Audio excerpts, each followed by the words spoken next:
اور بھائی چونکہ مواسات کا مہینہ ہے، اس واسطے عام طور سے لوگ زکوٰۃ بھی اس مہینے کے اندر نکالنے کی کوشش کرتے ہیں۔ ہر انسان کو چاہیے کہ وہ زکوٰۃ کا اہتمام کرے، لیکن اس بارے میں 2-3 غلط فہمیاں ہیں جو میں چاہتا ہوں کہ ان کو دور کر لیا جائے۔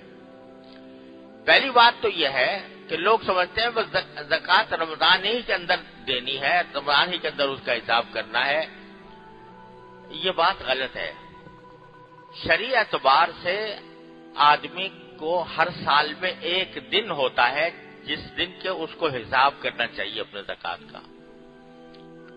وہ دن ضروری نہیں رمضان ہی ہو، بلکہ اصل شریعت کا حکم یہ ہے کہ جس روز یا جس تاریخ میں انسان سب سے پہلے صاحب نصاب بنا، یعنی جس تاریخ میں سب سے پہلے اس کے پاس اتنا مال آیا جو 52.5 تولہ چاندی کے قیمت کا ہے، جو آج کل 40,000 کے قریب ہوتا ہے تقریباً۔ تو اگر جس تاریخ میں سب سے پہلے بالغ ہونے کے بعد اس کے پاس صاحب نصاب ہوا، وہ اس کی زکوٰۃ کی تاریخ بن گئی، وہ چاہے ربیع الاول ہو، چاہے ربیع الثانی ہو، جمادی الاولیٰ ہو، جمادی الثانیہ ہو، شعبان ہو، رمضان ہو، شوال ہو، کچھ ہو۔ اب اس کو چاہیے کہ ہر سال وہ تاریخ جو ہے اس تاریخ پر اپنی زکوٰۃ کا حساب کیا کرے۔ اگر وہ تاریخ کسی کو یاد نہیں ہے کہ بھئی میں سب سے پہلے کب صاحب نصاب بنا تھا، تو پھر ایک اندازے سے، محتاط اندازے سے کوئی تاریخ مقرر کر لے اور ہر سال اس تاریخ پر حساب کیا کرے زکوٰۃ کا کہ میرے پاس کتنا مال ہے۔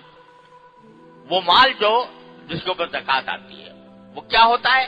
وہ نقدی ہے، زیور ہے، بینک بیلنس ہے، یا اگر کوئی تاجر ہے تو تجارتی اسٹاک، تجارت کا جو اسٹاک ہے، سامان تجارت، اور خام مال بھی اس میں داخل ہے، اس کی قیمت لگا کر اس کا 40واں حصہ زکوٰۃ واجب ہوتی ہے۔ تو اس لیے یہ جو بات لوگ سمجھتے ہیں کہ بھئی زکوٰۃ رمضان ہی میں ادا کریں گے، کوئی ضروری نہیں ہے رمضان ہی میں ادا کیجیے۔ اگر فرض کرو کسی کا جو زکوٰۃ کی تاریخ ہے وہ مثال کے طور پر شعبان میں آ رہی ہے، رمضان سے 1 مہینہ پہلے آ رہی ہے، تو اس کو شعبان میں زکوٰۃ واجب ہو گئی۔ اب اگر کوئی غریب آدمی جس کی ضرورت مند ہے تو اس کا آپ انتظار کرتے رہیں کہ جب رمضان آئے گا تو دیں گے اس کو، یہ بالکل غلط بات ہے، بلکہ اس کو دے دینی چاہیے۔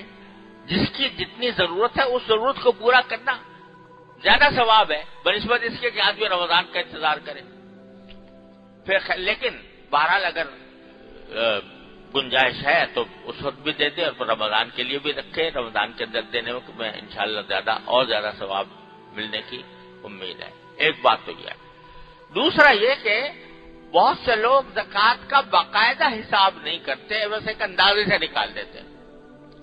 یہ بات صحیح نہیں ہے۔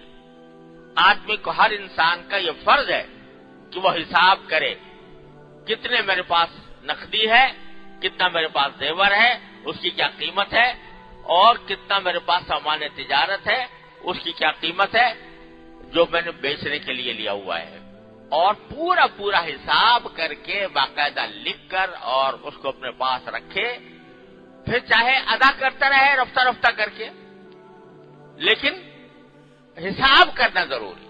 محض اندازے سے نکال دینا یہ صحیح طریقہ نہیں ہے، اس کو باقاعدہ حساب کر کے نکالنا چاہیے۔ 40واں حصہ 2.5% زکوٰۃ ہر انسان کے اوپر اس سلسلے میں واجب ہوتی ہے جو صاحب نصاب ہو، لہذا حساب کا اہتمام کریں، اور یہ حساب کرنے میں جو وقت صرف ہو رہا ہے یہ بھی عبادت ہے۔